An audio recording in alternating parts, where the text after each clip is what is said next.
हुई शादी? 22 जून 2004 22 जून 2004 में आपने शादी की। किससे की? ये हमारी पत्नी है सीमा पांडे। सीमा पांडे। तुम्हारा नाम क्या है? तुम्हारा नाम क्या है? मेरा नाम योगेंद्र है। लोग क्यों रहे? बहुत नहीं, दुखी तो कुछ संसार है भैया, हिम्मत रखो, परमात्मा के दरबार में आए, यहाँ भी रोना पड़े तो फिर कहाँ जाएंगे? यहाँ तो हंसो, आनंद लो। जो परमात्मा को करना होगा, ईश्वर को करना होगा, श्री आत्मा को करना होगा, वही होगा। इनके चरणों में तो अपने आप को समर्पित कर दीजिए। रोना नहीं चाहिए, हंसिए कि बाबा तुम्हारे क्या खेल है, चलो हम भी इस खेल में शामिल होते हैं। आप तुम्हें रुलाना है तो रुला लेना, एक बात को क्या चाहते हैं बताइए? हिम्मत रखो, हमारा आशीर्वाद रखो। बोले दीदी मत रोइए, बहन मत रोइए, बोले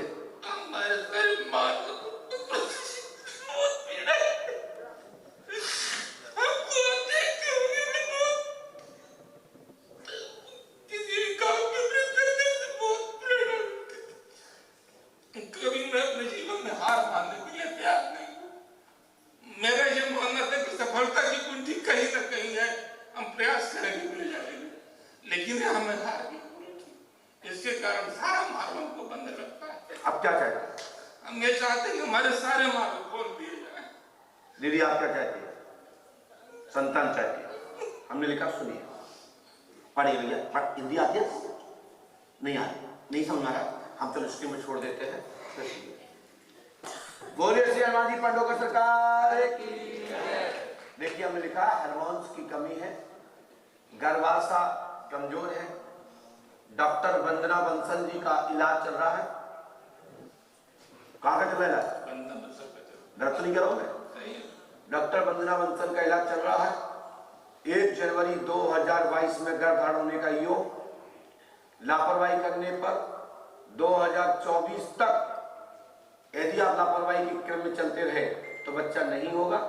वैसे आपके घर में एक नहीं, हमें एक बच्चे से सैकड़े बच्चे भविष्य में होते हुए तो वंश चलते दिख रहा है। आशीर्वाद है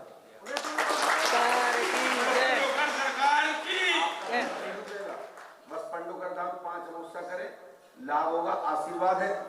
और डॉक्टर वंदना को आप नहीं छोड़ना, इन्हीं के यहाँ से आपको रास्ता प्राप्त होगा और यहीं से IUI प्रगति के माध्यम से संतान प्राप्ति होगी। थोड़ी सी मोटिलिटी कमजोर होने के कारण से यह दिक्कत है, लेकिन आप दोनों माता पिता बनेंगे। आशीर्वाद है। आप लोग भी सबको भगवान से प्रार्थना करें कि इनका कल्याण हो, इनका भला हो, इनके घर में खुशहाली हो, इनके घर में खूब आनंद हो। ऐसा सब लोग भगवान से प्रार्थना करें। से आया हूँ यूपी से, समकच्छ गोरखपुर। फिर गुरुजी ने देखा और 20 लोगों के बीच में जो बरामदे में लोग बैठे थे उसमें से छांट करके मेरी वाइफ को बुला लिए गुरुजी ने। और गुरुजी ने देखा और बड़ी हमको खुशी हुई कि गुरुजी ने जो हमको बताया वो सही बताए हैं। गुरुजी की बहुत ही बड़ी कृपा है जी। तो जो आपके सवाल थे वो आपने गुरुजी को बताया, आप संतुष्ट हैं? गुरुजी को सवाल हमने नहीं बताया, गुरुजी ने उत्तर हमको बताया। बिना मुझसे सवाल पूछे ही मेरे पर्चे पे गुरुजी ने लिख दिया। मेरे शादी के 16 साल हो गए हैं, मुझे कोई औलाद नहीं है और मैंने इसके लिए बहुत ही संघर्ष किया हूँ। मेरे पिताजी 2011 में 15 मई को एक्सपायर हो गए हैं। मैं 3 भाई में सबसे बड़ा हूँ और तब से आज तक बहुत ही संघर्ष किया। मेरे बस्ती में जनपद के जितने भी अच्छे डॉक्टर हैं मैंने वहाँ भी दिखा लिया, गोरखपुर में अच्छे डॉक्टरों को दिखा दिया, कोई मुझे लाभ नहीं मिला। मैंने गोरखपुर की एक लेडी डॉक्टर हैं, पूर्वांचल की मानी जानी डॉक्टर हैं, डॉक्टर मधु गुलाटी जी, मैंने उनके शरण में रह करके 2 साल दवा करवाया। सब कुछ टेस्ट में सही आता है, सब कुछ टेस्ट में सही आता था, लेकिन फिर भी हमको सफलता नहीं मिलती थी।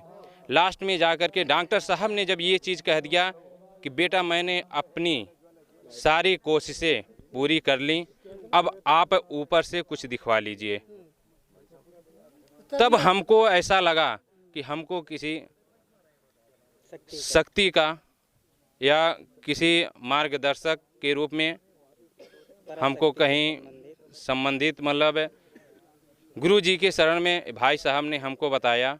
हमने आया। आपकी लाइफ में कोई चमत्कार हुआ है क्या? हाँ भाई साहब के भी। अच्छा हुआ है आपका? इधर आइए। हम तो अभी गुरु जी के शरण में हैं। हमारी समस्या बड़ी कठिन है। हमारे 7 साल के बालक एक्सपायर कर गए 31 जुलाई को। बस हम उन्हीं के पुनर्जन्म की कामना लेकर के आए हैं और गुरु जी की कृपा होगी तो ज़रूर होगा। पहली बार आए, दूसरी बार है। गुरु जी आश्वासन दिए हैं कि आप लोग साथ दीजिएगा तो ज़रूर होगा, बच्चा वही बच्चा आएगा वापस। तो पुनर्जन्म की इच्छा लेकर के ये आए हैं। इनका बेटा गुजर गया है, लेकिन पंडोखर धाम में आने से इन्हें विश्वास है उनका बेटा पुनर्जन्म इनके घर में वापस आएगा। आपकी जनताला न्यूज़ पर लगातार पंडोखर के चमत्कारों के बारे में लगातार बात जारी है। बहुत से लोग यहाँ पर हुए हैं, उनसे हम बात करेंगे कि उनके जीवन में क्या लाभ हुआ है। जुड़े रहिए आपकी लाइफ में। एक्चुअली देखा जाए तो सिर्फ मेरे लाइफ में नहीं, सभी के लाइफ में परिवर्तन हुआ है। जो भी यहाँ आता है, और ऐसा कोई नहीं है जो खाली हाथ जाता है। यहाँ पे आएंगे तो मतलब आप अगर एक प्रॉब्लम अपने मन में लेके आ रहे हैं तो गुरुजी को आपके 10 और 15 प्रॉब्लम ऑलरेडी पता है। ठीक है, आप आएंगे एक के लिए, लेकिन जाएंगे यहाँ से वो सारी प्रॉब्लम सॉर्ट आउट करके। चाहे वो 1 दिन लगे, चाहे वो 10 दिन लगे, लेकिन वो प्रॉब्लम होगी सॉर्ट ज़रूर। जो उन्होंने टाइम दिया है वो होगा ही होगा। मैं कह सकता हूँ कि मतलब इंसान के रूप में वो भगवान है। खुद हनुमान जी और श्री हाथीवान महाराज जी खुद विराजमान रहते हैं यहाँ पे। जी, क्या क्वालिफिकेशन किया आपने? अभी मैंने ग्रेजुएशन कर रखा है। अभी मैं अपना लॉ परस्यू कर रहा हूँ। आप इस चमत्कारों को मानते हैं क्या? मैं इनिशियली नहीं, जब तक मैंने देखा नहीं था तब तक मैं नहीं मानता था, लेकिन मैं 2 साल से रेगुलर आ रहा हूँ कंटिन्यूस। मैं एक भी महीना गैप नहीं करता, बिकॉज जो चीज़ मेरे घर में हुई, जो चीज़ हमने देखा, जो राज हमारे घर में 30 साल से दफन थे, वो एक ही दिन में सामने आ गए। गुरुजी ने बस एक नाम बताया और वो सब कुछ सामने आ गया। तो ये चमत्कार से कम नहीं है। 17 से आ रहे हैं। 2017 से आ रहे हैं। कुछ चेंजिंग हुआ है? बहुत हुआ है, कुछ शेयर करेंगे तो चेंजिंग हुआ है? बहुत कुछ हुआ है। देखा तो कुछ एक उदाहरण दीजिए। हमारा सब काम हो गया, जो भी मांगा वो मिल गया। यहाँ से यहाँ ये पंडोखर सरकार में सब कुछ, धाम में सब कुछ मिल जाता है। सब कुछ जो चाहिए वो मिल जाता है, उससे बहुत कुछ अच्छा मिल जाता है। कमेंट करते हैं कि पैसे बहुत लगते हैं वहाँ पे। पैसे तो अब डॉक्टर के पास जाएंगे पैसे नहीं लगते, अस्पताल जाते हैं वहाँ पैसे नहीं लगते हैं। यहाँ तक कुछ नहीं लगता है पैसा। पैसा का कोई महत्व नहीं है। चमत्कार के सामने ऐसा काम गुरु जी के द्वारा होता है, उसके सामने पैसे का कोई मोल ही नहीं है। रही बात पैसे की, तो मैं कहता हूँ मैं आपको 1 लाख रुपए देता हूँ, आप क्या मेरा नाम भी बता पाएंगे? क्या आप मेरी उम्र भी बता पाएंगे? अंदाजन भी बता पाएंगे? क्या आप मेरा आधार नंबर बता पाएंगे? मैं आपको 1 लाख रुपए देता हूँ, क्या आप कर पाएंगे? पढ़े लिखे लोग नहीं कर सकते। जो काम गुरुजी कर सकते हैं उनके लिए तो बहुत मिनिमम से फीस लेते हैं। वो 1 रुपये से लेकर 11,000 तक की पर्ची कटती है। जिसकी जितनी आपकी क्षमता है आप उस हिसाब से खर्च कीजिए। वो नहीं उसके अनुसार पैसे का कोई मोल नहीं है। पैसा कम है मेरे हिसाब से, और लेना चाहिए, कम लेते हैं। सरकार की जय। बहुत बहुत धन्यवाद। जुड़े रहिए आपकी जन अदालत न्यूज़ के साथ, और आपकी जन अदालत न्यूज़ पर लगातार खबरों के लिए चैनल को सब्सक्राइब करें, लाइक करें और जुड़े रहिए हमारे साथ। नमस्कार। आभार व्यक्त करता हूं और आप सबसे निवेदन करता हूं कि यदि आप हमारे चैनल पर नए सदस्य हैं तो चैनल को सब्सक्राइब करें, और चैनल को लाइक करें, वीडियो को शेयर करें और घंटी दबाना ना भूलें। यदि आप घंटी नहीं दबाएंगे तो खबरों का नोटिफिकेशन आप तक नहीं पहुंचेगा। इसलिए आपकी जन अदालत न्यूज़ के सभी दर्शकों से मैं निवेदन करता हूं कि आप सभी लोग चैनल को लाइक करें, सब्सक्राइब करें, शेयर करते रहें।